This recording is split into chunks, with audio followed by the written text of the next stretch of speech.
otro jefe de Estado ha sido recientemente apartado del poder en América Latina. Sin embargo, las circunstancias, el escenario en el cual se produjo este hecho histórico ha sido completamente diferente a circunstancias anteriores. Me refiero a Pedro Pablo Kuczynski en Perú. Fue separado porque él decidió presentar la renuncia ante la inminencia de una declaración de vacancia por parte del Congreso de ese país. No hubo pronunciamiento de parte de ninguna institución formal a nivel internacional, como por ejemplo la Organización de Estados Americanos. No hubo llamados a la calle del pueblo peruano para defender a un presidente que contaba con la legitimidad de origen necesaria y suficiente para permanecer en el poder. Definitivamente no hubo tampoco alteración en la economía peruana. ¿Qué marcó esta diferencia? ¿Por qué el caso de Pedro Pablo Kuczynski fue tan distinto, por ejemplo, al de Fernando Lugo en Paraguay? ¿O al de Manuel Zelaya en Honduras? ¿O inclusive al mismo de Dilma Rousseff en Brasil? Pudiéramos enumerar algunos elementos que probablemente hayan incidido en esta caracterización. Uno de ellos tiene que ver con la presencia de Luis Almagro en la Secretaría General de la Organización de Estados Americanos. Desde que llegó el señor Almagro a la OEA, se le ha dado dentro de esa organización muchísimo más énfasis, muchísimo más hincapié a la legitimidad de desempeño democrático y no así a la legitimidad de origen. ¿Por qué lo digo? Recordemos el caso Manuel Zelaya en el año 2009 o el caso Fernando Lugo en el año 2002 en Paraguay.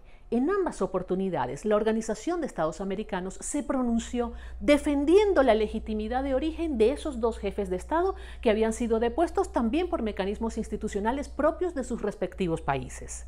Sin embargo, en esta oportunidad, Luis Almagro se ha concentrado mucho más en la forma como se ejerce el poder y no precisamente en la manera de llegar al poder. La forma como venía ejerciendo el poder Pedro Pablo Kuczynski, sin lugar a dudas, estaba generando ciertas erosiones en el apoyo político que él mismo tenía dentro de su país.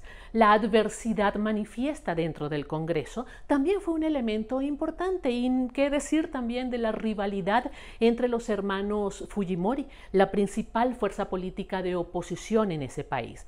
Todo se conjugó para que la transición se diera absolutamente sin ninguna perturbación para el resto de la región y ni siquiera para la propia nación peruana. Pero hay otro elemento importante a destacar, y es que definitivamente Pedro Pablo Kuczynski no representaba a la izquierda. Y son las izquierdas latinoamericanas las que tradicionalmente han llamado al pueblo a salir a la calle para defender a sus gobernantes.